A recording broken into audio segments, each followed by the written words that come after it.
Muy buenos días, licenciada, y muy buenos días, compañeros. El día de hoy mi grupo expondrá sobre las reformas francesas. Y comenzamos con la primera parte. No sería exagerado afirmar que la parte medular del Código Civil es el régimen de las obligaciones y contratos. De hecho, los abogados han aprendido ciertos conceptos jurídicos, como dogmas, frases lapidarias que, aunque en ocasiones han perdido sentido, no ocasionamos cuestionar. Este Código Civil trata de ser absoluto e inalterable. Los anhelos napoleónicos era crear un método completo y permanente. Y de hecho fue un gran éxito los códigos civiles que se han ido manifestando. Con los años y siglos posteriores, se basaron considerablemente en Europa, Asia, África, Latinoamérica y jurisdicciones de Norteamérica como Luisiana, Quebec y el Ecuador siguió este gran ejemplo. Y el Código Civil ecuatoriano fue ampliamente inspirado en los códigos civiles chileno y español de 1855 y 1889, respectivamente.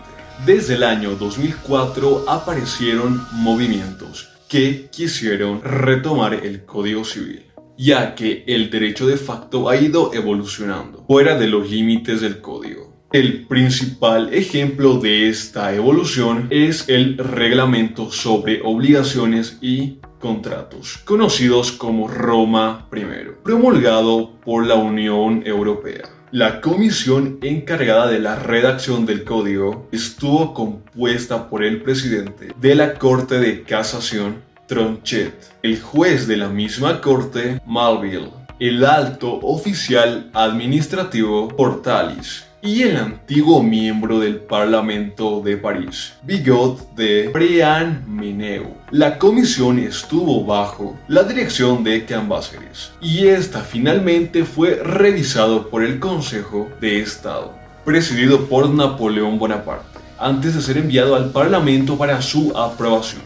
A lo que cito una frase que Napoleón nos dejó durante su prisión en Santa Elena: mi verdadera gloria no está en haber ganado 40 batallas. Waterloo eclipsará el recuerdo de tantas victorias. Lo que no será borrado, lo que vivirá eternamente mi Código Civil.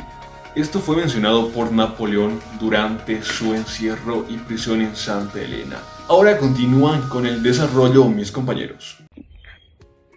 En el presente Código Civil, como ya lo habíamos mencionado, tenía como pretensión ser inalterable y absoluta.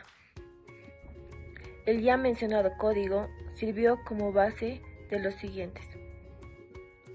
Este fue muy influyente en los ordenamientos de Europa, África, Asia, Latinoamérica y Norteamérica. Es posible definir al Código Civil como el régimen de obligaciones y contratos. En el año 2004 aparecieron movimientos que estaban a favor de estas reformas. Los más conocidos son el Reglamento sobre Obligaciones y Contratos, conocidos como Roma I, y la promulgación de la Unión Europea.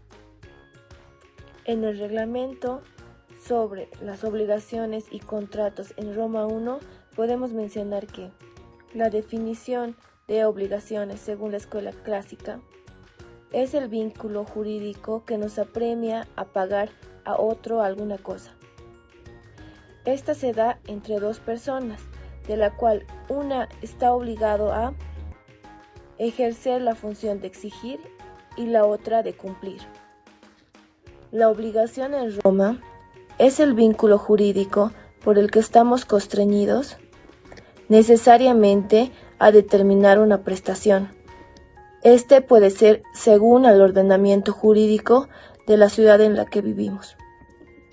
En el presente código pueden clasificarse dos categorías, las cuales son la reforma legislativa novedosa y las reformas jurisprudenciales.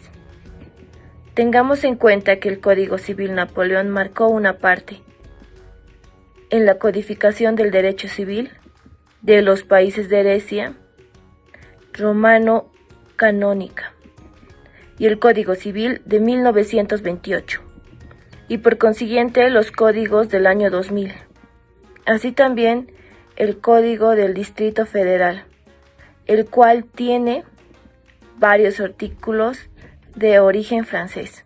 El Código Civil francés, llamado Código de Napoleón, también nombrado o dicho de otro modo Código Napoleónico. Este código fue uno de los más conocidos y más relevantes en el mundo. También tiene connotaciones muy importantes, ¿no?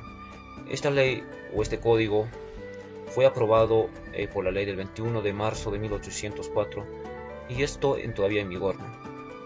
Aunque tiene muchas numerosas importantes reformas que ha destacado este código. También este código fue creado por la comisión a la que fue encomendada la recopilación de las tradiciones jurídicas francesas durante el gobierno de Napoleón Bonaparte. La idea principal de Napoleón era refundir en un solo texto lo que es la tradición jurídica francesa. Terminó con la estructura jurídica en el antiguo régimen, lo que permitió eliminar las normas especiales que afectaban solo a sectores determinados de la población, como leyes para la aristocracia, leyes para los campesinos, leyes para todos los gremios, etc. Lo más importante de la idea de Napoleón era aplicar estas normas de manera general. Eso ha sido la idea muy principal de Napoleón. También se pretendía eliminar las contradicciones y superposiciones nacidas de la convivencia de diversos regímenes legales. Entonces, el 21 de marzo de 1804 fue publicado el Código Civil francés, el llamado Código Napoleónico. Esto daba una estabilidad jurídica y legal. Lo más importante y relevante de este código es que consolidaba jurídicamente la abolición del antiguo régimen. El método que utilizaba el código, más que todo basándose en las institutas del Justiniano, que esto dividía en 3 libros. En los referentes tenemos a las personas, a las cosas y a las acciones. Libro 1 tenemos personas, derecho de familia. Libro 2 tenemos modos de adquirir la propiedad. Libro 3 tenemos modificaciones del derecho de la propiedad.